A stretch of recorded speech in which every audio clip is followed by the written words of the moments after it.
Tervist ja tere tulemast vaatama Objektiivi intervjuud. Minuga on stuudios Kertu Luisk. Tere tulemast, Kertu. Tere, tänan kutsumast. Ma esimese küsimusena siin vahetult enne saadet küsisin sinult, et Kertu, kuidas sind tituleerida. Aga see vastus oli tegelikult juba nii huvitav, et ma mõtlesin, et ma võiksin selle saates ka küsida selle sama küsimuse, et kuidas sa ennast üldse tituleeriksid? Kui ma sain kutse, ma olin väga liigutatud ja ma mõtlesin, et miks mina, et ma olen ju lihtsalt koduperenaine, et mida mul on öelda, siin stuudios käivad ju targad inimesed kokku, et mida mina räägin. Ja siis mulle jõudis kohale, et ma ju iga nädal oma Vabaduse hääle saateski räägin, aga ma räägingi selle mõttega ju, et need lihtsad koduperenaised, lihtsad inimesed võtaksid selle julguse mõelda, ennast väljendada ja võtta seda kui midagi loomulikku, inimlikku, et me võimegi mõelda oma peaga, kuigi siin on öeldud, et ise mõtlemine, et see on midagi sihukest tabu ja kuidagi rumal asi, mida teha, aga võtta see julgus ja vastutus, ise mõelda ja ka väljendada oma mõtteid ja mitte isegi selle mõttega, et vaadake, mina mõtlen nii ja mul on väga õigus, vaid et kui me väljendame ennast, siis sageli need kaks inimest ka siia tulles, ma teadsin, et ma saan täna siin midagi targemaks, sest kui kaks inimest omavahel räägivad, siis sellest kahe mõtte kokkupanekul ei tule isegi mitte 1 + 1 = 2, vaid sealt võib saada mingi uus mõte hoopis alguse. Ja siis ma tundsingi, et minu roll võib-olla ongi lihtsa inimesena tulla ja innustada ka teisi ennast nägema, lihtsa inimesena, aga suure inimesena. Et julgeda lihtsalt elada ja vastu hakata sellele, mis meid päris süsteemselt ja osavate manipulatiivsete võtetega suunab pisikesena tundma, pisike olema, et meiega oleks siis lihtsam teha igasugu manöövreid, millest tänases Eestis puudu ei tule ükskõik mis valdkonda vaatad, et me oleme ikka korralikult sihikul kahjuks. Ja olgu öeldud ka see, et ega me siin, kes siin Objektiivi stuudios räägime, ei pea ennast kuidagi eriti eriliseks, et samasugusteks lihtsateks inimesteks, nii nagu me seda asja siin 10 aastat tagasi alustasime, ka lihtsate tavaliste inimestena. Aga mis oli see sündmus, mis sind kuidagi pani aktiivsemalt ühiskonna tasandil tegutsema? Kas see oli Nursipalu või oli see mingisugune kogunenud sündmuste hulk siin Eesti ühiskonnas, mis pani sulle kuidagi ette võimaluse ja tahte, et mul aitab, et ma tahan nagu avalikult väljendada vastuseisu sellele jamale siin? Ma arvan, et selliseid killukesi, millest moodustus see tervikjõud on ilmselt lapsest saati juba tulnud, sest meil kodus räägiti asjadest nii nagu on, et sinna pannakse see mast ja ema teadis rääkida, et masti läheduses lambad enam tiineks ei jää ja tekivad igasugu hädad. Ja neid selliseid killukesi, et see, mis meile näidatakse, see, mis ümberringi toimub, ei ole päris normaalne, seda muudkui niimoodi tilkus ja siis COVID oli see, mis minu jaoks oli täiesti, kuna ma olin varasemalt ka teadlik sellest, et meie farmaatsiatööstus ei ole nii väga tervisele kui kasumile üles ehitatud, siis see, kui mastaapselt võeti sihikule kõik ja need inimesed, kes muidu olid ka skeptilisemad selle vaktsiini tervishoiu või äri või kuidas keegi tahab seda näha suhtes, siis paljud läksid ikkagi liimile, et nüüd tuleb see õudne haigus ja Hiinast ja laibakotid igal pool. Paralleelselt sai näha ka videoid, kuidas mõned seal laibakotis suitsu tegid niimoodi kotinurgast. Kogu selle õuduse keskel oli ka selliseid humoorikaid pärlikesi. Ja see oli see, mis mind üles äratas ja mis mind viis ka poliitikasse, sest meie Võru linn on lastesõbralik linn, nii väga tore. Ja kui postkastidesse tulid siis lendlehed, et lapsed vaktsineerima, tulge, aga juba oli liikvel ka see informatsioon, et lastele see ei ole ohtlik, see ei välista nakatumist, teiste nakatamist, siis minul midagi nagu plahvatas see, siis ma tegingi postitused lastesõbralik linn, et äkki vaktsineeriks lapsi ainetega, mille kõrvalmõjudestki te praegu ei tea midagi ja mida lastel ei ole vaja, mille peale linnapea siis vastas, et linn pole asjaga seotud. Aga kui terve linna postkastid on täis neid lendlehekesi, kus on linna logo nurgas, siis ma ei uskunud seda. Ja siis tulidki valimised järgi ja ma kandideerisin, sest ma tundsin, et lihtsa koduperenaisena mind äkki ei kuulata. Aga kui ma olen seal poliitikas mingi nimetusega, siis mind hakatakse äkki kuulama, kui ma hoiatan. Ja mingi hetk see hoiatamine, ma tundsin, et see mõjus nii rusuvalt, sest see vastutöö oli võimas. Miljonid, miljardid pandi ju magama sellesse ajupesusse, üle maailma uudistankrut nagu lauluraamatust 1 ühele sama jutt. See oli nii peenelt läbimõeldud skeem ja kuidas ta sai olla nii peenelt aastaid varem juba tagasi, mängiti kogu asi läbi ja siis äkitselt nüüd tuli ja meie peame seda uskuma. Ja see hirmutamise peale mängimine on selles mõttes väga peen võte, et ei taha nagu loll olla. Vaata, sulle antakse väga usutav asi ette ja kui ma nüüd äkki minuga juhtub midagi, see on maru rumal tunne pärast, et miks ma ei kuulanud neid tarkasid ja peavoolu ja siis ma kandideerisin ja proovisin seal seda asja edasi ajada, siis poliitilises sfääris viisin terve suure kausta volikogusse kohale, et et kes tahab pärast tutvuda, et siin on kõik need inimesed, kes on juba nende vaktsiinide tõttu teise ilma läinud, et palun, et ma hea meelega jagan teile ka seda infot, ei tahtnud keegi. Ja sellest ajast mõnes mõttes, kui vaadata nüüd seda siuke curriculum vitae nagu elukulg, see on huvitav. Ma ei oleks vist elu sees avastanud endast seda julgust, kui ma ei oleks muretsenud selle pärast, mis saab nendest lastest, kes süstitakse ära nende ainetega. See, kuidas seal volikogu tööski oli vist umbes 5 istungit, mis ei alanudki selle pärast, et minul ei olnud maski näos, kõigil teistel on maskid ees ja volikogu esimees ütleb, et ei, me ei alusta, et Vabariigi valitsuse määrus, viirustõrje, bla, bla, bla, ja mind hoiatati ka, et politseiga võidakse ära viia ja siis mina lihtsalt oma peas mõtlesin läbi, et kuhu lapsed, kes järgi neile läheb ja hästi sõidame, et siis on nii, kui viiakse ära, siis viiakse ära, aga ei viidudki. Ja eks nad omavahel ilmselt olid seal jõudnud ka sellesse punkti, et vist ei ole vaja nagu rohkem endale käru keerata selle Kertu niimoodi maha tegemisega.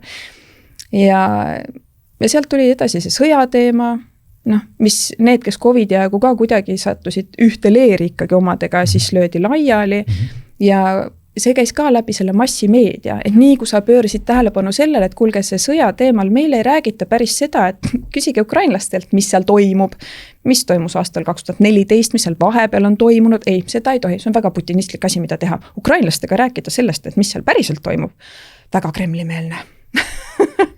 Ja nüüd vaikselt need asjad, mille eest mind risti löödi, et ma olen see samune putinist ja nii edasi, järjest tuleb see välja, jah, olid biolaborid, jah, NATO oli seal sees, seda NATO asja vist meie peavool veel ei tunnista, aga see on tegelikult juba täiesti lihtsalt välja uuritav, oligi niimoodi, see on proksisõda, kui mina ütlesin aastaid tagasi, et see on proksisõda, siis see oli selline väga Ukraina vaenulik asi. Mina õõnestasin siis seda kaitsetahet ju, kui ma ütlen, et see ei ole ukrainlaste sõda, et ukrainlased küsige nende käest, kas nad tahavad sõdida seal, kui nad saavad aru, et see maa tänaseks on ju päris palju seal Vanguard, BlackRock, igasku sellised tegelased kohal ja meie räägime, et hakkame Ukrainat üles ehitama suurkorporatsioonidele on ju. Ja nüüd, kui hiljagu me mäletagi, kes selle tarkuse peale tuli, et Ukrainas, et meil on hea surnud ukrainlane. See oli mingi see loogika, et kuni nemad sõdivad, sõda siia ei tule. Ja. Aga kui süüdimatu on, siis lehvitada neid lippe. Kui kogu selle toetuse eesmärk on sõdige, tapke seal, kuni siia ei tulda, aga vaadake need samad, kes neid protsessi nii-öelda otsustavad meil siin, kui nad ei hooli Ukraina inimesest, kas nad meie lihtsatest inimestest hoolivad või väga naiivne oleks seda uskuda. Ja kõige selle peale, siis ma olengi sattunud selle soone peale, kus mis iganes tuleb valitsuse tasandilt, me peame olema kogu aeg ise nagu sõdurid, mis nüüd, kas kaitsesse, nii, mis see tegelik eesmärk on, sest kui meediat jälgida, mida meile meile söödetakse ette täpselt seda, et me ei vaataks, mis päriselt toimub, vaid et antakse mingi muinasjutt ette ja siis see, mis päriselt toimub, miks me peaks uurima, mis päriselt toimub, kui see on nii, ajalehest lugesin, telekast nägin, nii on ja kui keegi uurib lisa, siis temaga on väga lihtne vaielda, sest telekas ju öeldi vaata. Ja kui sa hakkad ise uurima, tänasel päeval need nii-öelda vandenõu teoreetikud on tõele väga palju lähemal, sest me saame küsimusi esitada, me saame erinevaid variante kaaluda, meil ei ole niimoodi, et antakse mingi pasteet ette, surutakse kurgust alla, sa ei pea mäluma, sa ei pea mitte midagi ise tegema, maitsestatakse ka veel hästi, mõnule ainult. Ja siis ma tunnengi, et ma ei soovi olla tegelikult selles kohas, kus me oleme, vaata meie uurime ja teame, kui see ülejäänud ühiskond läheb ikka selle rabateed ja täiega ja mitte isegi laudteed pidi, vaid sinna rabasohu sisse ja siis me kõrval oleme lihtsalt, aga meie teame, meie julgeme uurida ja te ei usu meid, aga oma viga, kui me peaksime olema tervik ühiskond. Ja siis olla sellise, Siim Kallas öeldi, et 70% on lollid, on ju, et seda on siuke huvitav jälgida ühiskonnas, et tal võis olla õigus, aga need, kellel võib-olla ongi intellektuaalselt natuke paremini läinud, meie ülesanne, ma arvan, on mõelda ka natuke nende peale.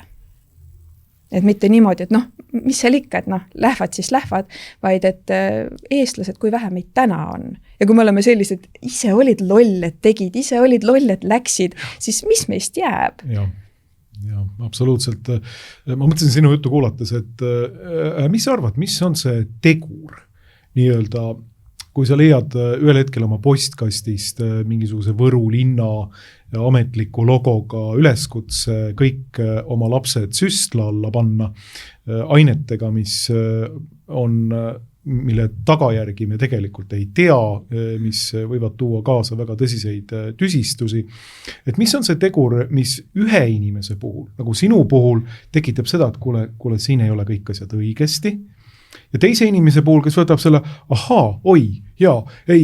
nüüd siis peavool ja kuskil mingisugune plakat ütleb mulle, et mul on vaja kõik oma lapsed viia süsti alla.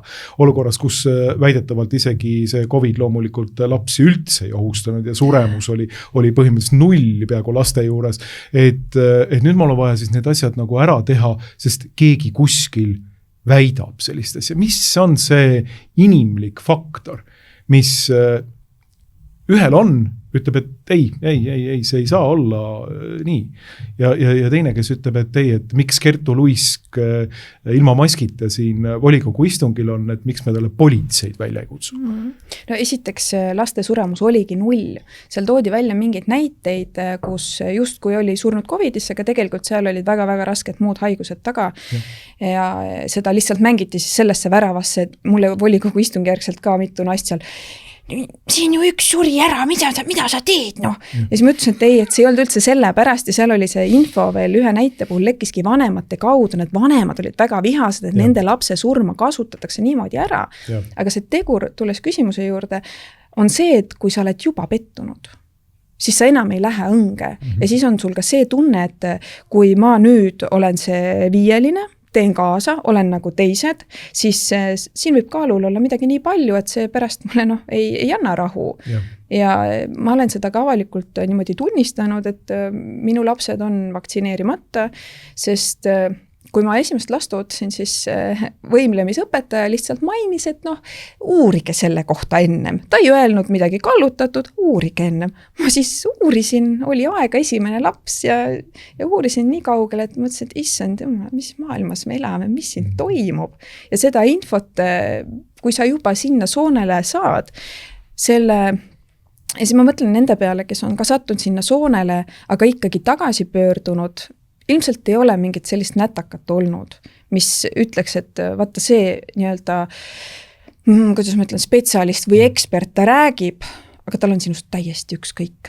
Ta räägib seda, mis on tema ülesanne rääkida, see, kas sinul on sellega seoses mingid tagajärjed, tema magab õndsa tund.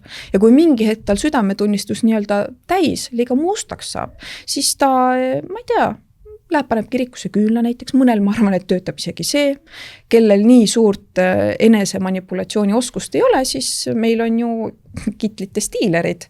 Oi, midagi häirib, närib, ei lase tukk ei tule õhtul peale, jah, palun, siin on retsept. Ameerika maal käib juba see interneti kaudu, nii et sa ei pea kellelegi otsagi vaatama ja ta ütleb, jah, depressioon, jah, bipolaarne, palun, siin on su retsept. Aga minul ongi see selline pettumus kuskilt endast nii suurelt läbi käinud, et ma ei püüagi enam olla see nüüd õigete poolel. Ma tahan, et mu sees oleks õige tunne. Isegi kui mu ümber, mul oli Iluravi koolis selline kogemus, kus kuna mina olen selline looduse usku rohkem, ja kui ma tõin seal mingid näiteid, et kuulge, et kas ei peaks nii olema, õppejõud ees naeris, tüdrukud naeravad kaasa. Kuigi mul oli täiesti adekvaatne jutt, aga see selline, kuidas ma ütlen, kui keegi on selles kõrgema rollis, siis teistel on kuidagi automaatselt see meeldida soov, et äkki see kuidagi annab mingis kohas pärituule. Ja see oli ka see koht, mis mulle tegi haige, et pärast lähme siis kohvikusse, sööme rõõmsalt koos, aga te olete just mulle naernud millegi pärast, mis oli täiesti nagu kohatu. Ja need siuksed väiksed killukesed, võib-olla kuna ma vahepeal harrastan sellist pikemat mõtlemist, siis need asjad, mis muidu läheks niimoodi pinnapealselt üle, jõuavad nagu haiget teha.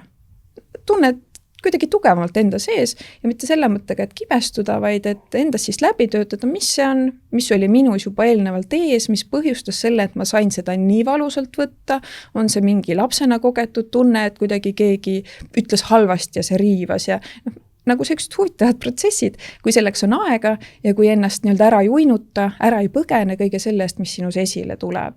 Ja ma arvan, et see lõpuks taandubki sellele, milline on inimese suhe iseendaga. Kas ta on valmis ise võtma vastutuse oma elu eest või nagu meil täna siis on, meil on vabariik, vabadus, teised otsustavad ja teised siis ka vastutavad. Aga mis me ära unustame on see, et kas võetakse vastutus või ei võeta, poliitikas hea näide, võtan vastutuse, muidu seda ju pole, aga ma olen hea inimene, aus, tubli, ma võtan. Ja kuidas välja näeb, lihtsalt mängitakse inimene uuele positsioonile, aga võtsin poliitilise vastutuse. Mis tähendab, et muidu seda lihtsalt ei ole elementaarse töö osana, seda pole. Nii on. Teine küsimus sinu juttu kuulates oli see, et kui me vaatame Eesti praegust olukorda, siis millal sinule, ma just hiljuti mõtlesin selle küsimuse peale, millal sinule on tundunud, et Eesti Vabariigi juhtkond või see vabariik, mida sa siin mainisid ka, et see on välja tulnud mingisuguse autentselt hea asjaga? Mingisuguse sellise asjaga, mis on kõikidele kuidagi kasulik. Mis ütled kohe, et et see on nüüd küll see asi, mis nagu kogu Eesti rahvale, minule pereemana ja pereisana ja minu vanaemale ja vanaisale ja kõikidele kuidagi tundub olevat, et nüüd see on nagu hea asi. Sa mäletad mõnda asjast? See võib-olla on liiga ambitsioonikas staatus, arvestades, et meil on nii palju inimgruppe ühiskonnas, et teed midagi pensionäridele head, siis vaatavad noored pered, et mis mõttes. Automaksuga tehti vist võrdselt kõigile on ju halba. See, mis meil toimub looduses, on see fosforidikaevandus, Nursipalu, sõjatööstus, Rail Baltic, tuulikupargid ja nii edasi. Selles plaanis kõigile tehakse ühteviisi halba, aga seda, et ühtlaselt suudaks kõigile head meelt teha, tegelikult ei olegi. Ja kui sa vaatadki mingeid häid asju, siis seal on ikka mingi nurjatus taga.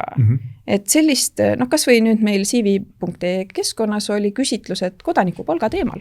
Meie vandenõuteoreetikud juba teame, mis see tähendab. See ei ole niimoodi, et istu kodus, anname sulle selle eest raha, sest tööl käimine, kõigil ei jätku tööd ja siis on kõigil võrdselt vahendeid ja saame õnnelikult elada, kõht on täis ja me teame juba, mis seal taga on, maksad oma vabadusega ja lõpuks on niimoodi, et käimegi mingite QR-koodikestena siin ringi, piiksutame igal pool oma käsivarsi ja oleme õndsad. Et kui nad täna tuleks millegiga lagedale, mis on hea, siis ma oleks kohe skeptiline, ma vaataks, mis siin selle hea taga on, nemad ja tahavad head, unustage ära. Ja kui nad teekski midagi head, mis on kuidagi mõjub niimoodi, et kui lahe see ilmselt oleks see, et eestlased kollektiivselt kolime kõik Palile.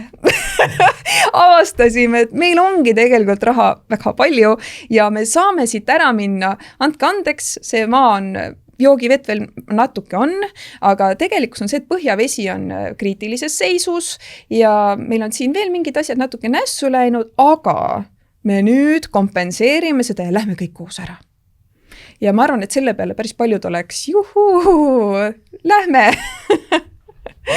Aga see eeldab, et me jõuame ühiskonnana sinna kohta, kus meil ei ole enam juuretunnetust.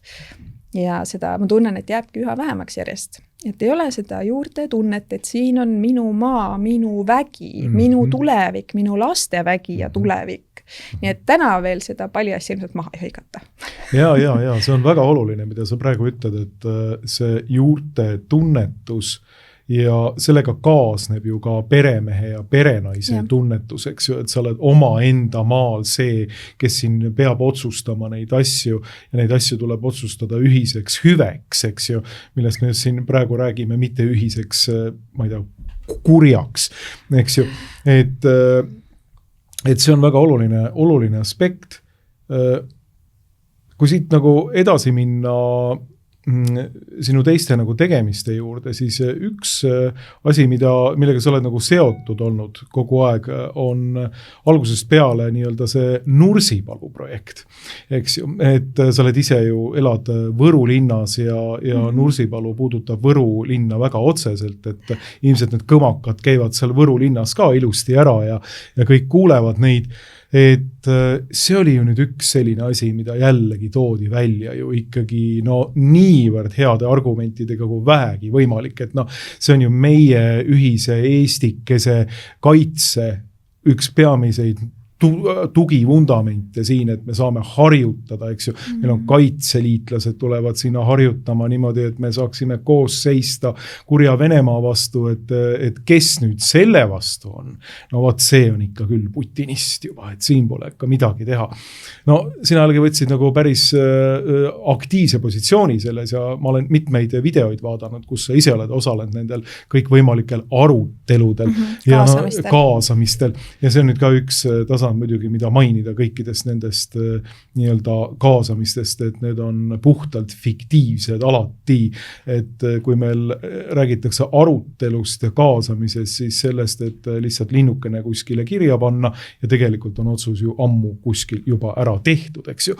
Aga rääkides Nursipalust, siis räägi nagu enda suhtes selle Nursipalu projektiga, et kuidas see sulle kohale jõudis? See oli üks sügis, aastanumbrit võiks ju mäletada, aga hetkel ei mäleta. Ja toimetan aias ja siis üks naisterahvas helistab, et kuule, Nursipalus hakatakse inimestel kodusid käest võtma. Ja mina mõtlesin, mis sa nalja teed, et ma ei usu seda, et ma tahan teada, kes seda ütles. Ja siis selgus, et olidki tulemas need Pevkuri kohtumised, kuhu lihtrahvast ei tahetudki, et ainult valla esindajad oleksid. Ja vaikselt siis hakkas kooruma, et neil ongi plaan seda laiendada ja drastiliselt laiendada ja ühe laskeala asemel teha siis 4 tükki. Ja kõik nad liiguvad inimasustusele siis lähemale, mis tähendab seda, et need inimesed, kes Nursikandis olid juba siuksed, meil aeg-ajalt paugub on ju, nende jaoks läheb asi ikka väga palju hullemaks. Ja see jutt, et kaitsevägi alguses ja et te ju ei taha, kas te ei taha, et kaitseliitlased harjutaksid? No muidugi tahame, mul ei ole selle vastu mitte midagi. Minu jaoks see on juba nagu inimesena see, et sa oskad relva kasutada. Ma arvan, et see meesterahvaste puhul peaks olema midagi täiesti elementaarset. See annab ka, ma tunnen, et see selline, ma olen jahimehe tütar, see paugu tegemise tunne, see on võimas, see käib su lihust läbi. Ja kui ei ole just selline äärmuslik toituja ja toitud segatoiduliselt, ehk siis ka loomi tarbid, kui sa sööd liha, võiks olla sul ka see võimekus ise seda liha siis niimoodi minna küttida, siis sa ka väärtustad seda liha, sest sa saad aru, et keegi on oma elu andnud selle eest, et sinul oleks kõht täis. Ja mida Nursipalu kogu selles asjas, mida meile siis läbi meedia räägitakse, et väga hea, väga vajalik. Kõik see, mida kohalikud tahavad öelda, artiklid pannakse, kui üldse võetakse sind jutule, aga pannakse sahtlisse.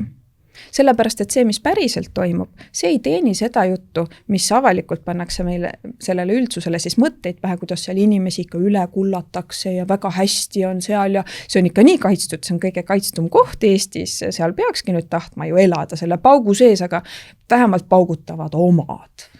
Ja sealt edasi hakkas mingi hetk muutus sõnavara, kui öeldi, et kaitseliitlastele harjutamiseks, siis liitlastele ja lõpuks oli niimoodi, et kui mina ütlesin kohe ära, et kuulge, et see on ju NATO baas. Ei ole, see ei ole baas, see on harjutusväli ja siis sealt edasi, kui ma tutvusin selle 2017 aasta lepinguga, Ameerika Ühendriikidega tehtud lepinguga, siis ma mõtlesin, kuulge, et see on ju Ameerika baas.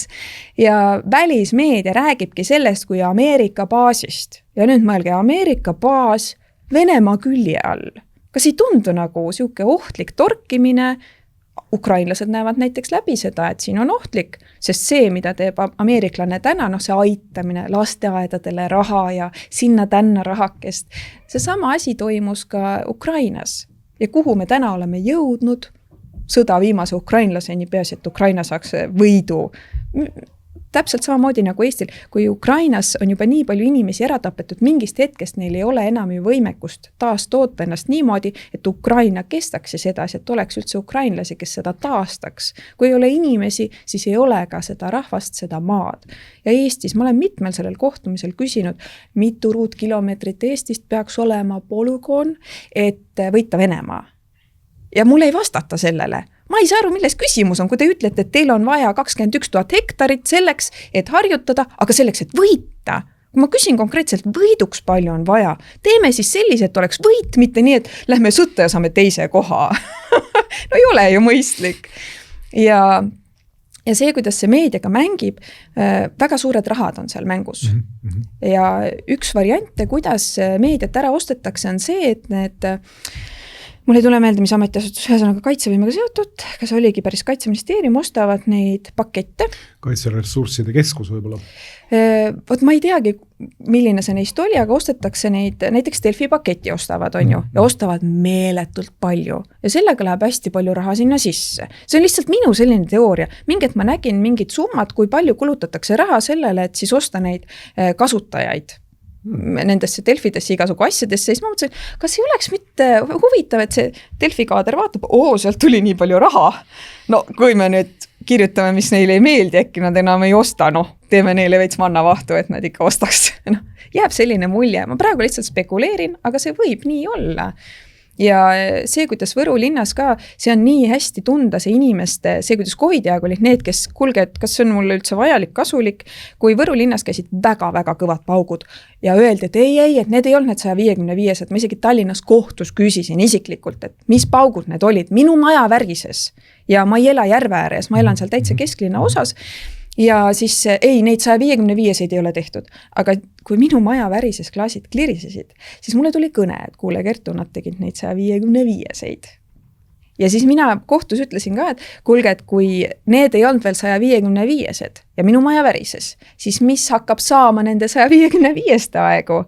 Ja ühel kohtumisel ma ka tõin selle välja ja seal oli inimesi, kes hakkasid täitsa nagu vihas, ei ole midagi sellist olnud, ei, mina olin ka siis kodus, mina ei kuulnud midagi, ei tundnud midagi. Ja siis palun väga, on mingid artiklid, kus kohalik ajakirjanik ütleb, et inimesed on müraga harjunud ja siis mõtled, võib-olla ongi mingi siuke tõug inimesi, kes ei olnud midagi. Ei, kaitsevõimet tundsin läbi ihu lihtsalt. Mis vibratsioon? Lihtsalt tundsin kuidagi, imelik oli korraks, ma ei tea. Ja selle peale mängitaksegi, et inimesega on väga lihtne talle istutada pähe mingeid mõtteid ja ta hakkabki, ma tahan ikka õigete poolel olla. Ma ju ei taha putinist olla. Kus see sellega?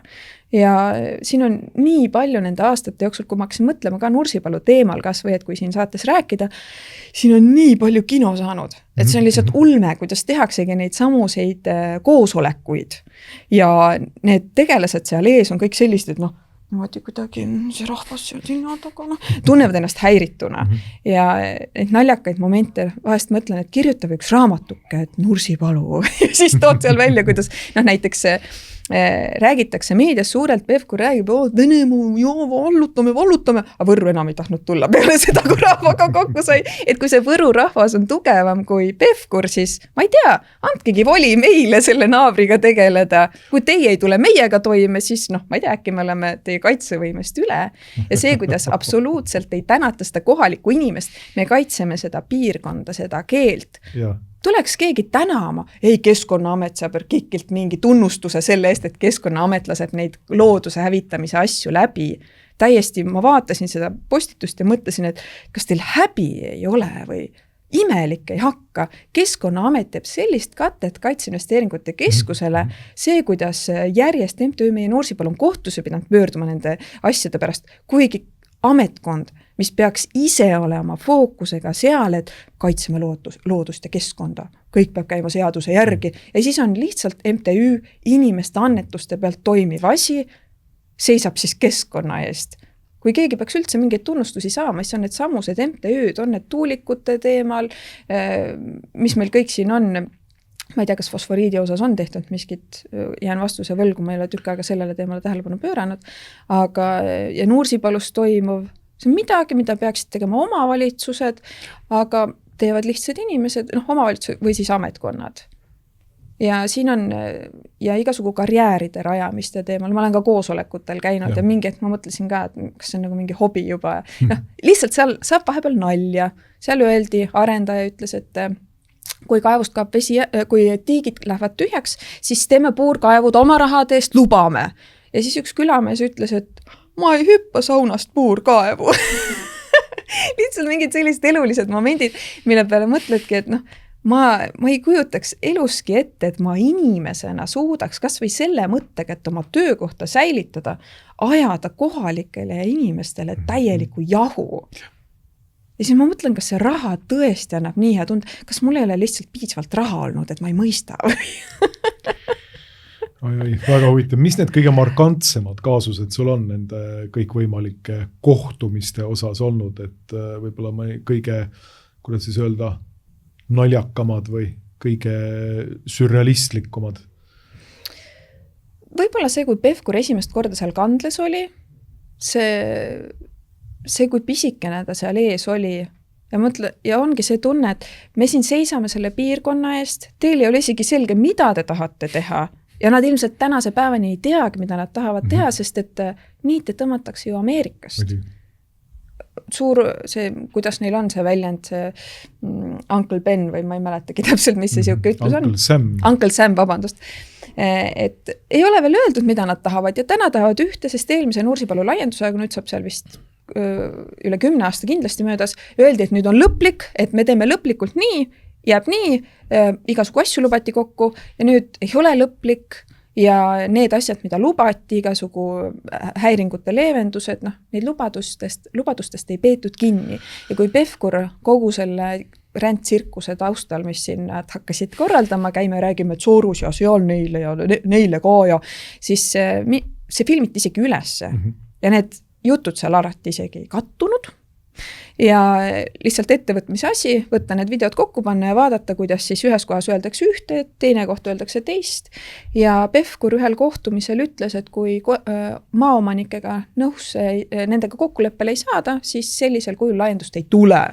Ja siis, kui oli Võru gümnaasiumis kohtumine, ma läksin täitsa lavale ta selja taha, kui asi oli juba ära lõppenud ja rahvas hakkas seal sumisema, siis ma läksin sinna selja taha ja ütlesin, et sel kuupäeval Pevkur ütles nii ja siis ta niimoodi silmanurgast natuke ta isegi pööranud mu poole ja nad valetavad, nad lihtsalt toorelt valetavad ja siis ma mõtlengi, et aga kaitsevõime, keda nad kaitsevad? Ja. Oma nahka kaitsevad. Ilmselt nad on kuskile midagi ära lubanud ja nad ei saa sellest taganeda, sest ma ei kujuta ette, mis nendega muidu tehakse. Seina äärte tänapäeval ei panda, aga see on ka jälle selline, et kui seina äärte pandaks, siis sa saad nagu lahti kõigest sellest. Aga ilmselt peedistataks kuidagi teistmoodi. Ma ei tea, ei saa sellist elujärge endale enam lubada, oled saavutanud mingi taseme ja siis kaob see sissetulek ära ja siis sa ei saa enam nii uhket autot liisida või nii uhkes majas elada ja see võib olla mõnele veel piinarikkam kui seina ääres käik. Ma täitsa usun, et mõnel inimesel ongi see tunne, et kuidas ma edasi elan, sest niimoodi, kui ma ei ole enam see. Ja ühesõma saates ma tõin välja ka, et see selline sõjale mängimine ei lõppe nii pea ära, sest kui vaadata lihtsalt ühe inimese näitel, samune Pevkur, kui õhku täis ta on nii sõjaks valmis ja ise läheb kägistab Putini vist varsti ära. Ja see ongi tema.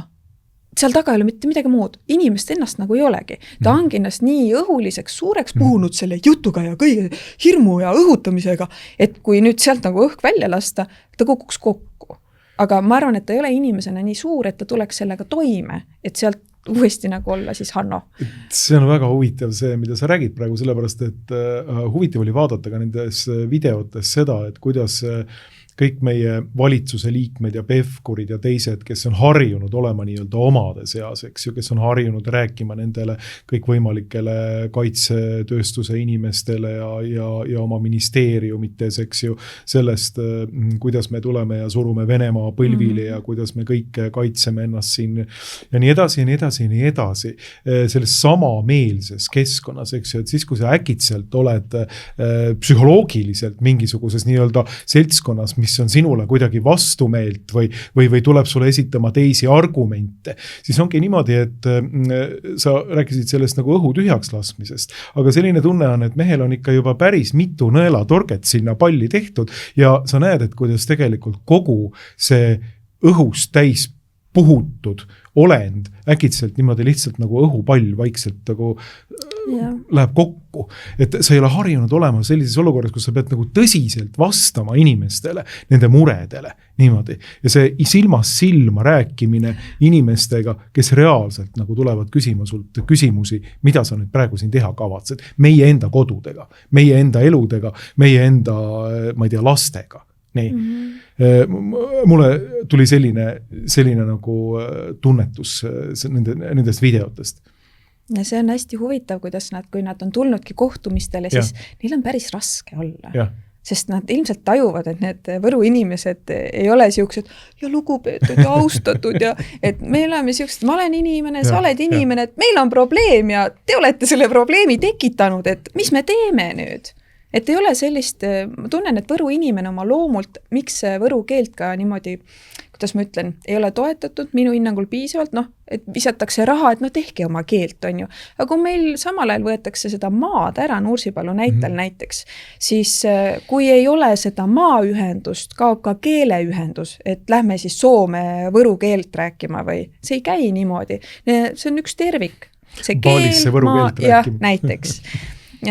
Ja see Paali näite ma tõin sellepärast, et see on kuidagi inimestele ka muidu teadlikumatele inimestele istutatud, et Baali ja siis muud kui vaatad seda ühele mehele, kes reklaamis oma Baali retriiti, ma kirjutasin sinna alla, et palun tutvuge sellega, kuidas elavad kohalikud, sest vaata, kui ise oled selle rünnaku objektiks sattunud, et meid on vaja sealt Võrumaalt eest saada, sest sinna on plaanitud siuke militaarkoht, siis mõtled ka nende peale, kus on igasugu retriiditamised ja asjad ette nähtud ja kuidas seal Baali kohalikud, neil ei ole maad, et süüa kasvatada, sest see ostetakse kokku, see petetakse kokku ja siis meil on siuksed peace and love, lähme retriidile, sest me oleme nii hoolivad ja head inimesed. Siis ma kirjutasin, et uurige, mis seal koha peal tegelikult toimub. Blokeeris mu ära, ma loodan, et needust ei pannud.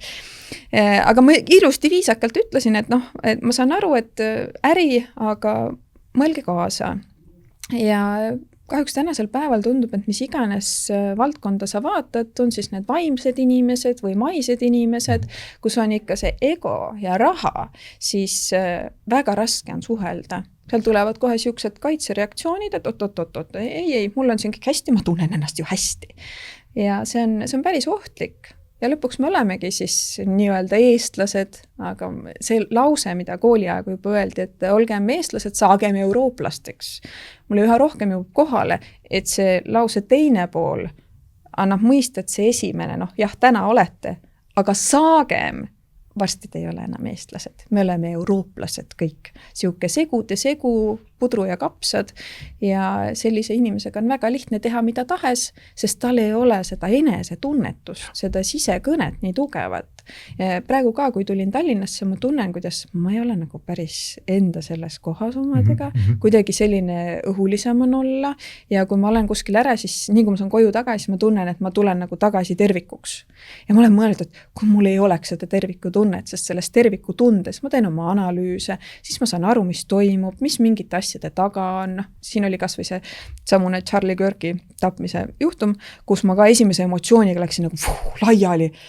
Mis juhtus? Ja siis, kui ma sain rahuneda, nii-öelda süda hakkas rääkima endas, siuke nagu südames midagi annab märku, kui sa oled õigel teel, siis ta on rahus, kui sa paned puusse, siis ta hakkab häiringut andma, aga see emotsioon summutab kõik ära. Sa ei saa aru, kas sa oled rahus või häiringus, sa oled lihtsalt emotsioonis. Kui see emotsioon läks alla ja ma tulin tervikusse tagasi, siis ma mõtlesin, see ei klapi ju. See on midagi väga nässus. Ja sealt edasi juba hakkasin aru saama, et ma läksin õnge. Ehk siis sellel tõe teekonnal sa pead olema alati valmis endale tunnistama, et eksisin. Lasin ennast ära hanitada, mis tegelikult toimub. Mis tähendab seda, et ei saa olla taotlus, et kuulake mind, ma olen see guru, ma tean kõike. Ei, hetkel ma tean seda ja kuulake seda, mis teie enda sees toimub. Ja võib juhtuda nii, et minu kuulaja kuulab ja ütleb, et Kertu, sa eksid ja tal võibki õigus olla. Et selles suhtes ma olen tagasidele ka väga avatud. Vastamistega ma olen kaunis kehvakene, sest et ma ekraanides väga ei armast olla. Aga ära loen alati. Ja, see on tõsi, et see tagasiside on oluline ja ega keegi meist ei ole mingisugune tõesammas ega ilmasammas siin, et teaks nagu tõde täiesti, me oleme need, kes pürgime tõe poole parimal juhul. Ja kui nüüd vaadata nagu MTÜ Meie Nursipalu seda juhtumit veel, siis me mõtlesime rääkida ka sellest, et kuidas on kohtukaasused läinud ja siin praegu just nimelt vist ühes nii-öelda esimese astme kohtusse läks see kaasus tagasi või olen ma millestki valesti aru saanud? Nüüd enne jõule tuli otsus, kus ringkonnakohus lükkas selle tagasi halduskohtule uuesti arutamiseks, sest seal ei olnud, ma loen selle koha ette, et oleks täpne, ringkonnakohus leidis, et halduskohus kontrollis oma otsuses sisuliselt üksnes seda, kas valitsuse korraldused vastasid relvaseadusele, kuid jättis hindamata mitmed kaebajate teised olulised väited ja küsimused. Ehk siis sai see asi ilmselt liiga pinnapealselt kuidagi tehtud, kas juhuslikult, ma ei tea. Ja nüüd on ta tagasi halduskohtus uuesti arutamiseks ja minu teooria, esiteks ma olen väga tänulik kõigile, kes on annetanud, ainult annetuste pealt need kohtuasjad käivadki. Me ei ole midagi võitnud, sest kui me esimene tiir võitsimegi, siis Pevkur kaebas edasi. Ma teen kohe ühe väikese pisikese vahemärkuse siia, et kui te lähete näiteks Meie Nursipalu lehele, meie nursipalu.org on selline leht, eks ju. Siis võite siia annetuskeskkonda minna niimoodi ja toetada tõepoolest. Siin on erinevad pangad ka, kus saate anda MTÜ Meie Nursipalule selgitusega juriidiline abi nendele pangakontodele oma annetuse, et selliseid kohtulahendeid ka edasi pidada. Et see on väga oluline, et kodanikud ise toetaksid. Sellist tööd peaks küll tegema kohalik omavalitsus ja sellist tööd, nagu sa mainisid, võiks teha näiteks, ma ei tea, erinevad looduskaitseorganisatsioonid, ka riiklikud looduskaitseorganisatsioonid. No kliimaministeerium näiteks. Kliimaministeeriumid ja ametid näiteks, aga kuna nad ei tee, siis teevad sellised organisatsioonid nagu MTÜ Meie Nursipalu. Aga palun, Kertu, mine edasi. Ja see sõna organisatsioon kõlab nagu organisatsioon on ju midagi kuidagi natuke nagu elutut, aga seal taga on tegelikult väga-väga tublid inimesed, kelle peale mina täitsa vahepeal mõtlen, et kui neid ei oleks, mis siis oleks?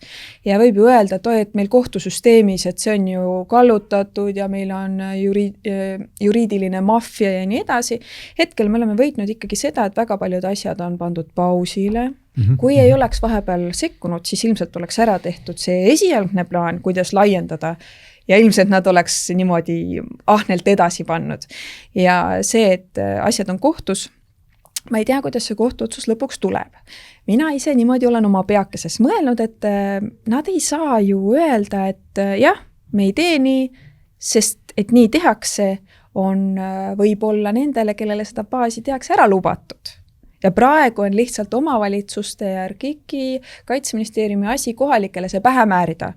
Vaja on, hea on, kas te tahate sõjas kaotada või? Aga sellegi poolest ma arvan, et see venitamine aitab nii palju, et kui siin geopoliitiliselt, globaalselt midagi läheb suuremalt nihkesse, siis meie oleme vahepeal ära saanud päästa kodud, saanud päästa seda loodust ja kui meedias räägitakse 21 kodu, siis tegelikult 10 000 inimesed saavad sellest mõjutatud ja kui kohtuasjas öeldi, et ei, et siin on piir, et need, kes on kaugemal kui 4 kilomeetrit, nendel ei ole kaebe õigustki, kui mu maja väriseb, mu kinnisvara väärtus langeb, olgugi, et kodu puhul ma sellele nii ei mõtle, aga lihtsalt.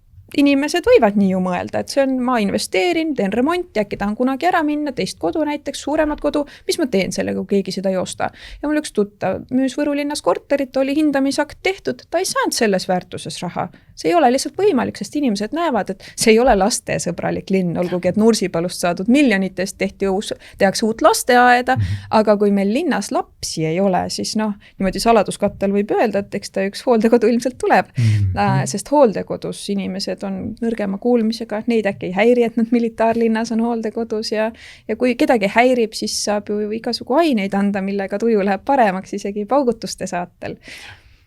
Ja siis mina loodangi sellele, et selle venitamise abil me ootame ära selle koha, kus see tehtud kokkulepe kuidagi läheb vett vedama. See on lihtsalt minu isiklik selline, miks ma sellele kaaselan, miks ma olen kohtus kohal käinud, miks ma olen üks nendest kaebajatest. Ma loodan, et sellest on abi. ja siin on ka see, et omavalitsused, siin üks omavalitsus, seal üks liige rääkis, et nad olidki pidurdanud seda. Alguses öeldigi, et öösel ei paugutata, nädalavahetustel ei paugutata, kui just omavalitsus ei anna luba. Mul ei nii hästi silma see seal dokumendis, kui just omavalitsus ei anna luba. Ja siis oli niimoodi, et üks omavalitsus ei lubanud väga. Ja siis neile tuldi ütlema, et kuulge, et need toetusrahad, mis te saate, et unustage ära. Kui te ei luba, siis raha ka ei saa. No ja loomulikult siis lubati jätkata. Mis näitab ka, et see omavalitsus ei saagi rahva eest seista. Ja kui siin hiljaaegu üks Vene-Iisraeli ärimees hakkas suurt veeäri tegema meil siin Väimela kandis, siis kohaliku omavalitsuse esindaja ütles, et noh, et me ei saa takistada, sest et kaebab kohtusse muidu. No. Ja siis käib see inimene kohalik, peab tegema ise MTÜ kamba kokku võtma, et kohut käia, et kaitsta seda piirkonda ja omavalitsuse esindaja ütleb, et no ei saa, kohtusse kaebab muidu ju. Ja te ei taha ju, et vald raiskaks raha kohtuasjade peale. Pange oma tasku pealt. Absoluutselt, et kui rääkida veel sellest kohtukaasusest, siis sa mainisid ka seda, et te tegite seal mitmed kompromissettepanekud ja kohus ei võtnud, või teine pool tegelikult ei võtnud neid üldse arvesse, kohus ka? Ei võetud jah arvesse ja ma mõtlesingi, et need ettepanekud selles plaanis on väga olulised jagada, et kes mõtlevad, et et see on ikka kahtlane, et nad ei taha, et sinna tuleks, et inimesed mõistaksid, täitsa nagu tervemõistuslikult ajame seda asja, see, mida sinna plaanitakse teha, see lihtsalt ei ole sobilik elukeskkonnale. Ja ma katsun siit need üles leida. Need olid sellised hästi, lihtsad, loogilised ja tänase päevani me ei tea, mis seal tegema hakatakse. Kui küsiti, et keemiarelvade, bioloogiliste relvade kohta, siis öeldi, et Kaitseliit ei hakka kasutama. Nii, aga kui see baas seal ei ole kaitseliitlastele ja see, kuidas Keskkonnaamet on siin katet teinud, üks hea näide oli, kuidas tehti puurkaev ära sinna linnaku juurde.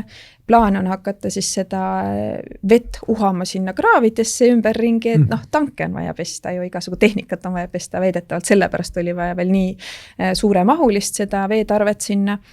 Ja puurkaev oli ära tehtud ja kui ma küsisin koosolekul, et kas ma võin ka niimoodi teha, et ma teen puurkaevu ära ja siis küsin, kas võib.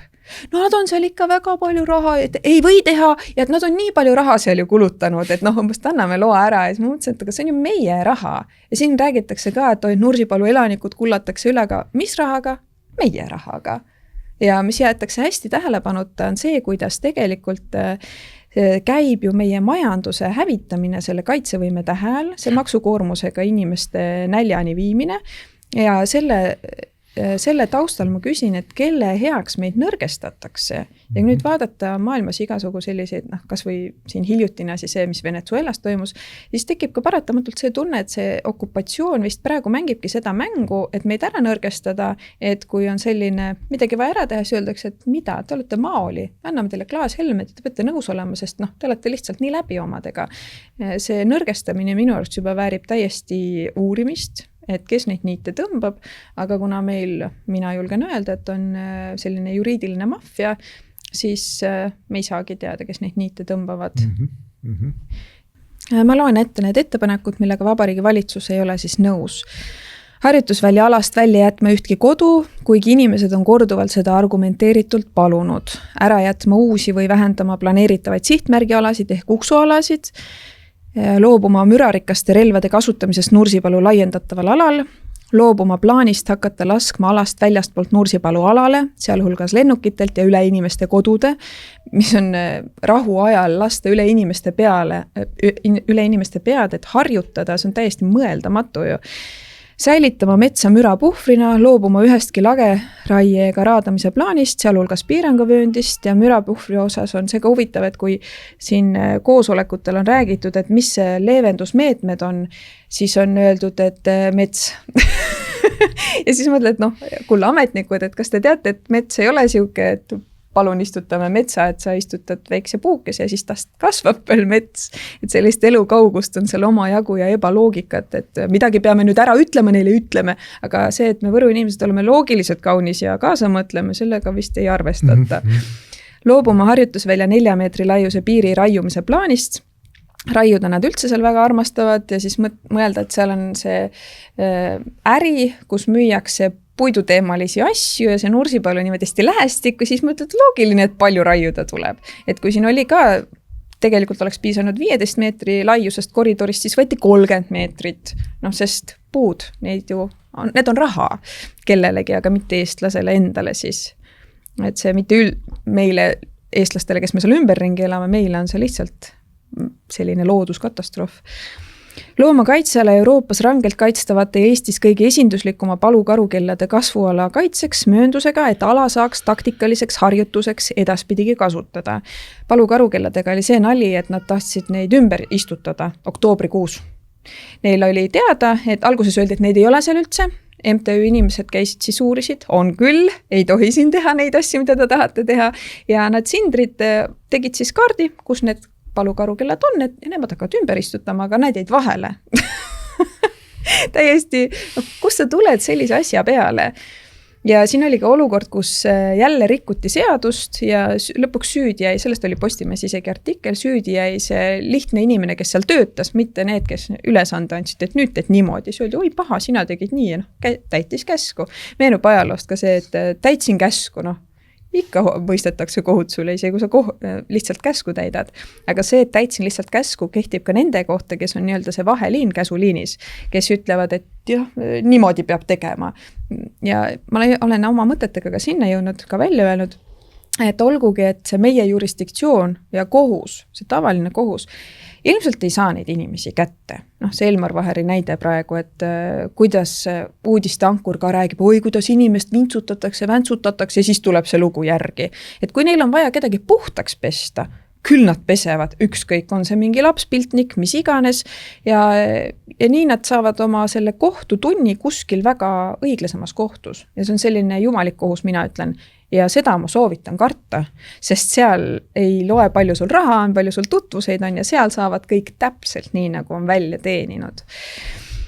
Nii, andma garantiid, et Nursipalu alal lõpetataks kaevandamine, algatama uuesti Natura hindamist, võttes aluseks muutunud olukorra, algatama... Vabandust, väike vahemärkus siia, et mis nii-öelda ideest lähtuvalt või mis andmestest lähtuvalt MTÜ Nursipalu on arvanud, et seal nii-öelda kaevandatakse seal Nursipalus üldse, et või mida seal plaanitakse üldse kaevandada?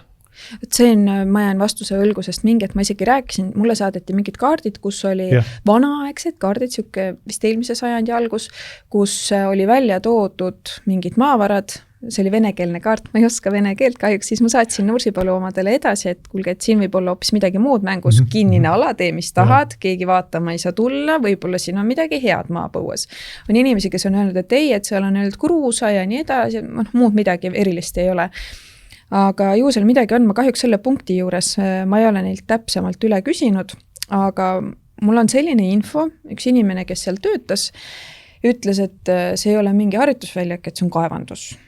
Aga võib olla nii, et seal mingite paukude tegemiseks tehaksegi need suuremad süvendused on ju selle jaoks, et seal mingil määral summutada või ohutumaks teha, ma ei ole ju ekspert, ma ei tea nii täpselt, aga see kaevandamise koht on jah siin välja toodud. Väga huvitav. See on endalgi huvitav nüüd, hakkasin mõtlema.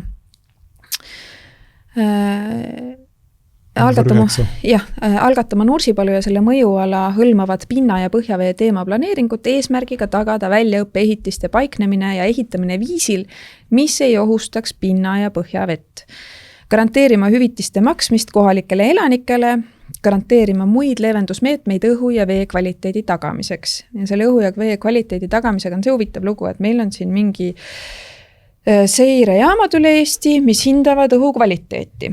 Ja oli üks artikkel teemal, et uus aasta ööl paisatakse nii palju seda pauku õhku. Seirejaamad näitavad, et ohtlik seis ja päris nii halb ei tohiks asi olla. Kagunurgas need seirejaamad puuduvad. Miks nad puuduvad, võime niimoodi need oletada, kas on seotud sellega, et meil seal tehaksegi palju pauku, tehakse, kas on hingede aeg või jõulupühad, kui nemad tahavad paukuda, siis nad teevad pauku. ja on ka selliseid olukordi olnud, kus kohalikud helistavad, et mis paugutamine käib, graafik ei näita, need graafikud pole isegi aktiivsed alati, et saaksid vaadata, et kas on nüüd sõda lahti läinud või mis toimub. Ja kui on graafik on parasjagu nähtav, aga ei ole näha, et üldse peaks midagi toimuma, siis on tulnud ka vastus ja korduvalt ei tea. Nii et teil siis ka pühade ajal ja näiteks jõulupühade ajal on käinud paugud reaalselt? Jah. Ja siin oli hingedepäeva aegu ka, kus osad inimesed võtavad seda hästi niimoodi isiklikult, et see on see hingede aeg, ka siis võidakse kõmmutada ja helistad küsid, kes teeb, ei tea. Ja siis võib juhtuda nii, et äkki venelane käib ka pauku tegemas, aga ei tea, võõrad võivad ju. Et me oleme selles mõttes ikkagi nii jaburasse kohta jõudnud ja kui ma kirjutasin Terviseametile, et kuhu inimesed peaksid pöörduma, kui neil on terviseprobleemid seoses selle müra, vibratsiooniga ja ka õhusaastega, sest seal on õhul vahepeal maitse. See ei ole ju normaalne, ilmselgelt sellel võib olla mingi kantserogeenne mõju ja mujal maailmas, kus Rootsis oli kõige lähem näide, kus oligi, tõestati ära, et seoses nende samade uksualadega, kus tehakse kontrollitud neid siis lastakse ja kontrollitult siis, ma nüüd sõnastusega natuke jänni, aga ühesõnaga need ained, millega kustutatakse, on ülimürgised. Rääkimata nendest kemikaalidest, mis õhku paisatakse, mis meie vette jõuavad ja loodusesse jõuavad, siis ongi vähijuhtumid seostatud ära selle samuse baasiga, kus on täpselt samad ained. Ja me ei tea siiani, kas seal hakatakse kasutama keemiarelvi, bioloogilisi relvi, sest vastus on selline, et kui küsime, kas hakatakse, kaitsevägi ei hakka. Aga kaitseväel on seal väga väike osa, kui me võtame, et meil Võru linnas on circa 11 000 inimest ja liitlasi kogemata vist öeldi välja on kuskil 5000 plaanis ja kui vaadata seda, kui palju tarbib Võru linn vett, kus on kõik ettevõtlus, elamurajoon, ja ma ei mäleta enam neid täpseid vahekordi, aga kui ma vaatasin seda, kui palju nad kavatsevad seal Reedo linnakus ehk siis Tsiatsungõlmaal, mille algne nimi oli Tsiatsungõlmaa, aga et oleks nendel omanikel lihtsam hääldada siis Reedo, siis kui vaadata neid veekasutuse mahtusid, siis see 5000 on väga realistlik. Ja kui palju sinna neid hooneid püsti pannakse, mida täpselt tehakse, mingil hetkel kutsuti omavalitsustegelasi sinna küll vaatama, niimoodi, et teil on luba tulla, aga ega need, kui midagi on, nad ei saa rääkida ja mingist hetkest neid ilmselt ei kutsutagi, sest see ei ole eestlaste asi, liitlased harjutavad ja kui läheks sõjaks, me ju tahame, et liitlased oleks tasemel, on loogiline, aga kui nad rotatsiooni korras tulevad, 2-3 kuud siin paugutavad, lõbutsevad linna peal ja ära lähevad, mis meil sellest, et nad harjutasid. Ja kui nüüd mõni kuu tagasi Trumpi käest küsiti otse, et kas see artikkel 5 kehtib, kui läheb olukorraks, siis ta väga põikles ja põikles lõpuni välja. Mingit konkreetset vastust seal ei tulnud. Ja mingitest artiklitest ma lugesin välja ka selle, et Eesti kaitsevõime just liitlastele ongi üles ehitatud. Ilmselgelt me ise ei saa venelasest jagu, aga meil on ju liitlased. Aga kas nad päriselt siia jäävad, need tüübid ei tundu sellised, jah, nad näevad välja elupõletajad, aga nad ennem ilmselt mingi doosi käes saavad oma lõppu, kui et rindel külmetades. Tahtsingi küsida seda, et sina naisena käid, eks ju, mööda Võru linna ringi, et kui palju sa nagu liitlaste tähelepanu või saad ja kui palju nagu meie kallid liitlased seal Võru linnas nagu ilma teevad, ütleme niimoodi, ma ei tea, paari skeenes ja üldse niimoodi Võru linna peal ringi käies? Alguses, kui see asi siin läks niimoodi aktiivsemaks neil, siis nad olid ikka ööklubides ja nendega sai igasugu pulli. Ja mingi hetk tõmmati see asi koomale ja nüüd on isegi niimoodi olnud, et mingi relvaga mehed käivad neid otsimas. Et need liitlased ise, kes seal on joobes, ei ole relvaga, aga oli mingi see nende enda politsei vist. Niimoodi, et mul mees oli sõbraga paaris ja vaatab mingi mundris tüüp, püss on vöö peal, käib pubis ringi, et küsis, et teil käibki Võrus asi niimoodi või. Nii Maxi Marketis üks mees pildistas, kuidas 2 meest lähevad, relvad vöö peal Maxi Marketisse. Ma saan aru, et meil oma politsei on relvaga, ma saan aru, aga võõrad käivad meil relvadega ringi, see ei ole päris okei. Ja suvel siin on igasugu tsirkust, küll nad sõidavad ringi nende tõuksidega vastassuuna vööndis ja minu jaoks täitsa nagu, ma ei tea, mõnda võib riivata, kui ma ütlen, et need liitlased meid ei päästa, sest te ju tahate millelegi loota, kui sõjaks läheb. Meid on ju nii vähe, keegi peab meid ära päästma, aga äkki elaks nii, et ei tuleks sõda. Ja kui ma seal ühel esimestest kohtumistest ütlesin, et diplomaatia, siis mind vaadati nagu ma oleks kedagi kuhugi saatnud. et see on nagu, kus sa niimoodi ütled, diplomaatia, venelasega diplomaatia, aga vahepeal ajalugu ei kehtinud, vahepeal polnud olnud see venelane üldse nii kuri, käidi Venemaale igasugu kohtumistele ja kõik toimis, oli hästi ja äkitselt meil on jälle kuri naaber.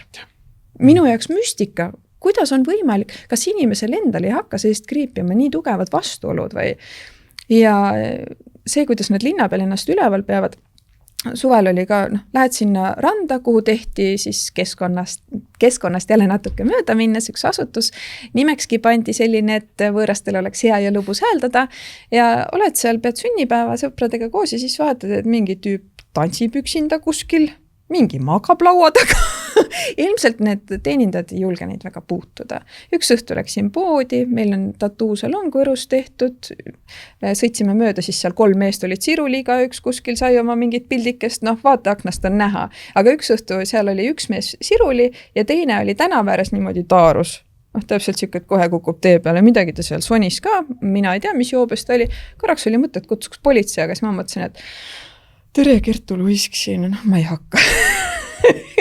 Jälle ta, et kui keegi teine kutsuks, siis on okei, on ju, aga et Kertu, et ta ongi ju see liitlaste vastane ja NATO vastane ja kaitsevõime vastane ja et kõigi nende asjade peale, mida mina olen jaganud, mis siin toimub, et ma lihtsalt tunnen vahepeal, et nagu ei tahagi seda teemat enam torkida. Et inimesed, kui te tänaseks ei ole aru saanud, et need mehed on tegelikult ohtlikud, sest neile meie jurisdiktsioon ei kehti.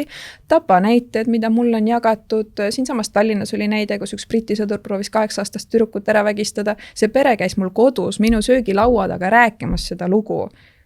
Ja siis mõtled, et kelle huvides see käib? Kas see käib meie kaitsevõime huvides, kui me ei kaitse kõige nõrgemaid? Ilmselt on siin midagi muud mängus. Ja. Aga tõesti mingist hetkest peale kella 10 neid enam linnapildis ei olnud, ju nad olid jõudnud juba piisavalt korraldada, et igaks juhuks tõmmati asi nagu koomale. Ja sellega oli ka huvitav, kuidas siis lõpuks ei olnud see meie oma kaitseväele, see harjutus väljaks seal, vaid oligi siis linnak tehti ja võõrastele ja nad ei tahtnud sinna minna. Ja see läks päris palju maksma, sest neile tuli siis seda ajutist linnakut seal Kuperjanovis edasi pidada, aga nad ei tahtnud minna. Et vaesekesed ja nüüd otsitakse sinna mingeid poemüüja teemalisi asju, ühesõnaga neile tehakse seal täis luksvärki, et neid hoidagi siis ilmselt rohkem seal piirkonnas, mille eest ma mingis mõttes olen tänulik, sest see mass, kui ma esimest korda nägin neid mehi, siis mul kohe tuli siuke, narkomaanid ju. Lihtsalt nagu üles puhvitud lihastega, aga pilgud olid sellised ära kuidagi ja need naisterahvad nägid seal välja, vabandage, et ma niimoodi ütlen, aga nagu mingil muul otstarbel on neil need naised seal nii-öelda sõjaväelastena nende seas. Kuidagi oli väga selline meeleolu, mitte mingit enesest lugupidamist ma ei näinud seal. Ja siis mõtled, kui jõudne see kõik on, need inimesed, kellel puudub elus igasugune eesmärk, mõte, sa oled lihtsalt lihamass, mida veetakse ühest kohast teise. Ja mul üks mees sattus ühega rääkima, kes ütles, et ta saadeti Eestisse karistusena. Et ta oli kuskil teises riigis olnud, mingi pahandusega oli hakkama saanud, siis saadeti Eestisse. Ja temas on siis kaitsevõime, kaitsetahe, tahate öelda või ei, tema võtab oma raha ja mis mind isiklikult väga riivab on see, et neile makstakse rohkem kui kohalikele, kellel on rohkem kaitsevõimet, kas sellel, kes siia lihakehana veetakse lõbutsema või sellel, kellel on selle maaga ühendus. Kas 3 kuuse rotatsiooniga tekib ühendus? Kindlasti mitte, mõnel ilmselt aastategagi ei teki. Ja siis meie omad saavad mingit piskut ja seal kõrval, mis veel mind väga riivab, on see, et kodukaitse jääb järjest rohkem unarusse, sest inimestelt korjatakse relvi ära. Relvaloa pikendamine on tehtud väga keeruliseks, võib öelda, et isegi läbimatuks ja seda mulle ütles isegi üks endine laskesportlane, kes ta teab neid sõnu näiteks kõiki, mis seal peavad olema, see üldse kest, ta ütles, et need sõnad muudeti ära. Sama tähendus, aga teine sõna. Et kuidagi nagu igal võimalusel proovitakse, et sa ei saaks seda relva enam edasi pidada. Ja kui on väga emotsionaalse väärtusega relv päritud või midagi, et siis lihtsalt tee kahjutuks. Ja mis sa selle kahjutu relvaga teed? Ja ma mingis siukseks kiiksuga plaanis mõtlesin, et võib-olla eesmärk on see, et iga kuul läheks asja ette, et kui venelane tuleb, siis meil on siin siuksed snaiprid vastas, et me oleme lihtsalt nii osavad, et iga kuuli kütame keresse, mitte ühtegi mööda lasku. Või siis, et kui midagi siin toimub ja kui midagi toimubki, siis mõnda võib-olla nüüd see riivab, aga kõik see, mis toimub, ma arvan, et kuskil on juba kokku lepitud. Või mingi hetk lepitakse kokku, sest meile peab ju näitama miskit justkui, nii nagu kunagi me laulsime ennast vabaks ja igasugu asju meil toimunud, aga taustal on kogu aeg midagi ju päriselt toimunud. Meile tehakse jälle lavastust ja me peame seda uskuma ja õndsalt edasi elama, et eestlased ja demokraatlik Eesti Vabariik. Ja on väga hea sind kuulata ja sinuga rääkida, Kertu, et sul on äärmiselt hea selge mõtlemine ja see on tõesti väga tore, et sa siia stuudiosse tulid. Ma tahan tegelikult küsida paar küsimust veel, et kui palju oled sa suhelnud eelkõige nende inimestega, kes on Nursipalu nii-öelda otseses laienduses nüüd on ja kellelt see kodu on ära võetud, et mis nende inimeste, kui sa oled nendega läbi käinud, mis nende inimeste nii-öelda nägemus asjast on või millised nende kogemused on? Alust kodu ära võtta tegelikult veel ei ole. Ja. Kõik see mäng on käinud hirmutamisele, see, kuidas meedia siis mängib, et kõik on otsustatud ja see, kuidas nad tunnevad ka, et nad on ju kaitsevõimel jalus. Öeldakse, et me siin kaitseks, aga vaata, need ei taha. Et sinu kodu võrreldes Eesti päästmisega oled patrioot või ei ole. Need, kellest on jagu saadud, kodud on ära ostetud, siis seal on lihtsalt mängitudki psühholoogiale ja üks näide on see, et kodu osteti ära, sai palju raha, ostis maja Võru linna. Kui see laiendus nüüd tuleb nii, nagu nad tahavad, siis paugub Võru linnas sama palju kui selles eelmises kodus. Ja Võru linna inimesed paljud isegi hooma, mis siin saama hakkab, kui see laiendus peaks teostuma. Ja see raha on otsas. Ühesõnaga, ta sai väga helde kompensatsiooni tõesti. Ilmselt selleks tehtigi nii helde, et maha õigata, vaadake, kus kulda me üle ikka hädaldavad. Ja raha sai otsa, sest kui sul on väga palju raha äkitselt, siis sai hooma enam selle, kuidas see tekib, kuidas kaob, sest äkitselt tekkis väga lihtsalt. Ja seal on inimesed, kes on valmis olema seal lõpuni välja, kaitsmagi oma kodu. Ja selle üle mul on siiralt hea meel, sest kui need inimesed järjest annavad oma kodud ära, siin üks kõrval olev vald müüs täitsa hektarite kaupa maad sellele laiendusele ja samal ajal rääkis, et oi jah, ikka, ei ole ikka üldse hea ja me ikka kaitseme seda piirkonda ja minu jaoks väga-väga silmakirjalik. Ja lõpuks ongi selle piirkonna kaitse praegu sõltub nendest inimestest, kes on valmis kogu sellele survele vastu pidama ja ikkagi sinna jääma. Väga raske on, üks naine jagas. Kui palju neid on praegu üldse seal enam-vähem? Seal on tegelikult tuhandeid kodusid ja meile räägitakse 21 majapidamist ja siis see 21. Seal on tuhanded kodud sellest tegelikult mõjutatud, sest kui nüüd jaotatakse jälle seda aknaraha, siis saab seda aknaraha 2% nendest, kes sinna jäävad. Ja see summa on naeruväärne. Seal on inimesed, kes on juba pannud endale 3-kordsed paketti-aknad, aga müra kostab ikka läbi ja siis mõelda, et okei, teeme fassaadi ja aknad helikindlaks, eladki nagu vangis või ikka tahaks õues olla. Ja seal on ka see, et mida Marika välja tõi ise, et kui sa oled see militarist, on ju, siis sa tead, kuna sa pauku teed. Aga kui sa oled oma koduhoovis, sa ei tea, kuna see jõmakas käib. Ja see lööklaine, see ei ole lihtsalt, et natuke nagu tunned, et seisad mingi kõlari kõrval ja tunned, et midagi tuleb. See on ikka asi, mis käib sul ihust ja südamest läbi. Ja see ei ole normaalne. Üks naine kirjeldas, et tal on lapsel kõnehäire. Ja öeldigi, et neuroloogiline defekt ja seal ei saa mitte mingit muud seost olla kui see samune. Tal mees oli mingid haiglas, sest jalad kadusid alt ära. Aga see ongi see närvipinge ja see selline, sa lood kodu ja samal ajal seda tegelikult hävitatakse. Ja seal, ma ei tea, kas see on nüüd ametlik, aga üks mees ütles, et oli öeldud, et kas lähete ise või lihtsalt ajame ära. Aga kuna siin praegu kõik see läbirääkimised käivad tegelikult mitte ametlikult, seal on kohalikud poliitikud käivad moosimas ja mis raha eest ikka ära läheks ja ja siis kõik need, kes praegu alla annavad, on lihtsalt selle manipulatsiooni tagajärjel, mitte see, et nad siiralt nüüd tunnevadki, et heakene küll siis. Sest oma kodu niimoodi äranda, seal näiteks üheks selle uksualaks, kuhu siis lastakse väljastpoolt sihtmärki alale sisse, saab üks 700-aastane põlistalu. Ja see, hooned võivad olla, isegi kui hooned on räämas, sellel kohal on oma energeetika, oma vägi ja lihtsalt kõmmutame selle sodi.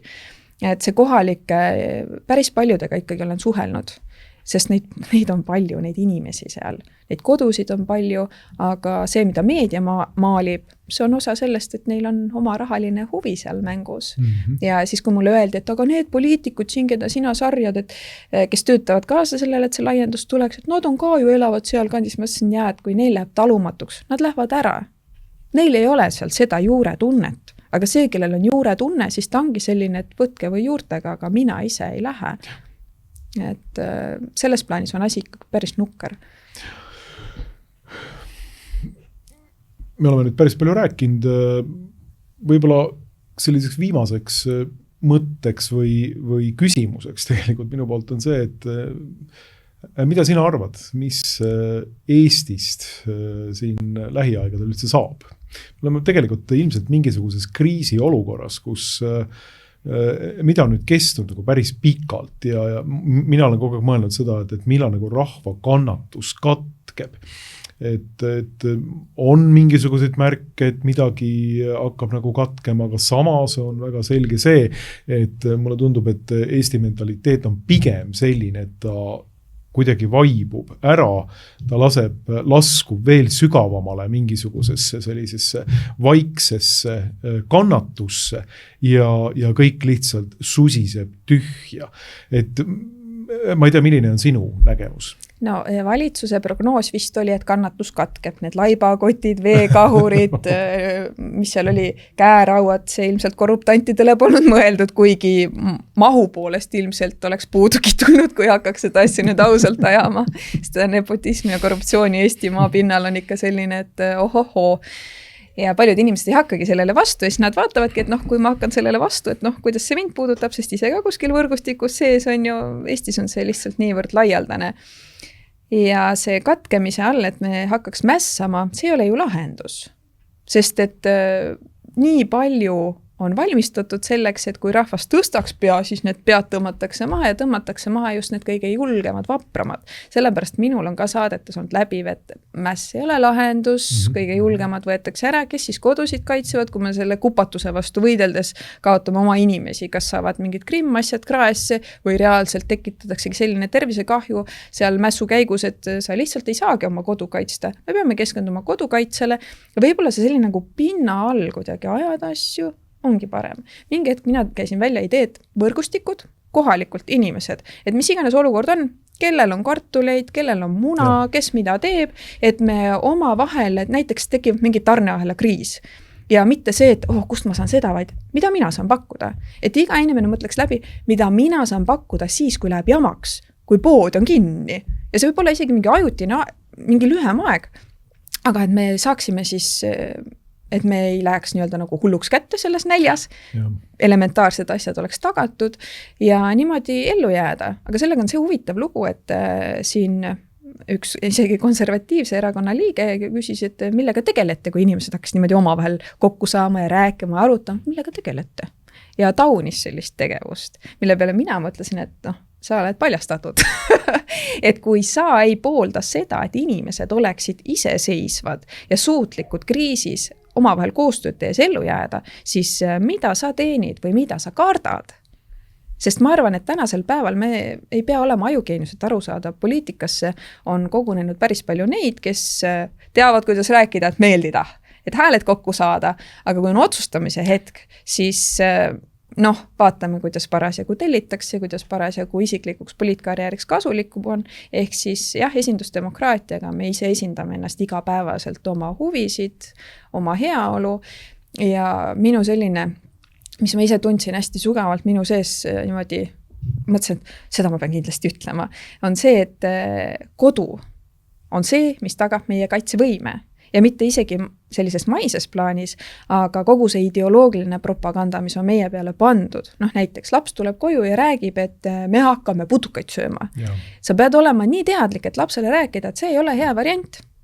Su maale tekib selline kiht sinna sisse ümber, et sa ei omasta toitaineid, kui su kehal ei ole piisavalt toitainet, siis kõik võimalikud haigused saavad su kätte, siis sa oled juba omakorda igasugu ravimite otsas, mis ei ravi, võtavad lihtsalt sümptomid ära. Ja niimoodi sa jõuadki spiraaliga sinna kuskile väga koledasse kohta.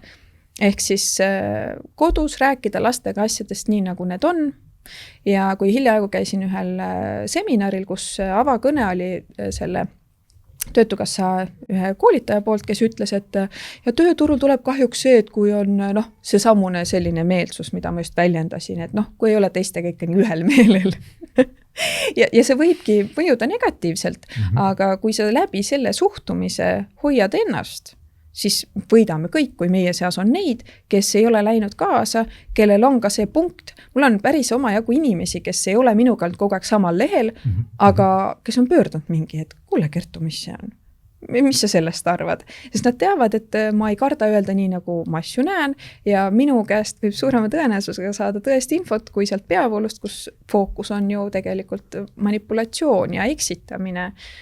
Et kodu, see, et me räägiks asjadest nii nagu on ja see kodu tervik, kui te olete tähele pannud, siis kas või see naise mehe kooslus, kui suure ründe all see on, kuidas muud kui need lahutasid ja see pettis, too pettis, et sa ei saakski elada sellest tundes, et ma loon kodu, kus on mees, naine ja lapsed. Ja see, kuidas näiteks tõmmatakse inimestelt vaipa jalge alt ära sellega, et, et kärgperendust ka kuidagi muutus mingiks taunimisväärseks asjaks, võtke geni lahti. Kärgpere, kui elus keegi sureb ära või mingid elulised asjad juhtuvad, kui pere on pere ja see toimib, siis olgu ta kas või kärgpere, peaasi, et need lapsed on hoitud, armastatud ja nad saadetakse ellu sellise tugeva vundamendi pealt. Ja siin, mida mina olen märganud, et näiteks need, kes siis on üksikema rollis, ma tean inimesi, kes on üksikema käe all kasvanud võrratud inimesed. Need emad on andnud endast parima ja ilmselt selles suures pingutuses teadlikult kompenseerides teise poole puudust on võib-olla veel paremat tööd teinud. Ma ei ütle, et see on väga ideaalne lahendus, aga see, kuidas mingid momente ma tunnen, et meil niimoodi pisendatakse, sest kuidas sa kui ühiskond suhtub sinusse kuidagi negatiivselt, kas sa tunned ennast nagu väga toetatult ja enesekindlalt, pigem sa lähed selle pisikeseks tegemisega kaasa. Et mis iganes rollis me siis oleme, üksikvanemana, terve perena, kärgperena, me keskenduks sellele, et need lapsed siin on vaja ellu aidata. Kõik need sildid ja muud asjad, kas või majanduslik järg, kui kehvasti keegi ennast tunneb või hästi, lähevad ellu ja kõik. Ja seda täpselt nii, nagu meie omalt poolt suudame neile anda ja meie taotlus peab olema ikkagi see, et mitte, et meie lapsed sulanduksid ühiskonda, vaid et see uus ja terve ühiskond, mis peale kasvab, olekski selline, nagu meie oma lapsi kasvatame. Sest siin on välja toodud ka seda, et kodus õppe ja nii edasi, et see, kuidas nad siis pärast suhtlevad ja siis vaatad, kuidas need tavakooli lapsed, kus on ikkagi 30 last klassis, mis suhtlusoskus neil on, see on džungel ju. Et mis iganes oludes me parasjagu omadega oleme, me ei teeks iseennast pisikeseks, vaid võtakski seda sellise, kuidas ma ütlen, me loome seda Eestit läbi oma laste. Ja täpselt sellistes tingimustes nagu oleme, selle tingimuse pinnalt seda teeme. Ja sellesse ma arvan, et täitsa nagu tugevalt uskuda ja see annab ka jõudu, isegi siis, kui on vahepeal väga raske. Väga olulised mõtted, kahtlemata kodu ja koduidentiteet, perekonna identiteet on üks kõige olulisemaid asju, kõige olulisemaid vundamente üldse, millele igasugune rahvus tegelikult võib rajaneda. Aristoteles, Platon, suured filosoofid on kõik rääkinud, et ühiskond või riik ei ole tegelikult mitte midagi muud kui perekondade kooslus. Ja kui perekond lammutatakse ära, kui nägemus perekonnast lammutatakse ära, siis laguneb ka nägemus ühiskonnast, laguneb nägemus riigist. Et need on väga olulised asjad. Kertu, aitäh sulle nende mõtete eest ja selle intervjuu eest ja ma siiralt loodan, et tegelikult see jääks sul viimaseks käiguks siin Objektiivis. Soovin sulle jõudu ja kõike head. Aitäh, kõike head.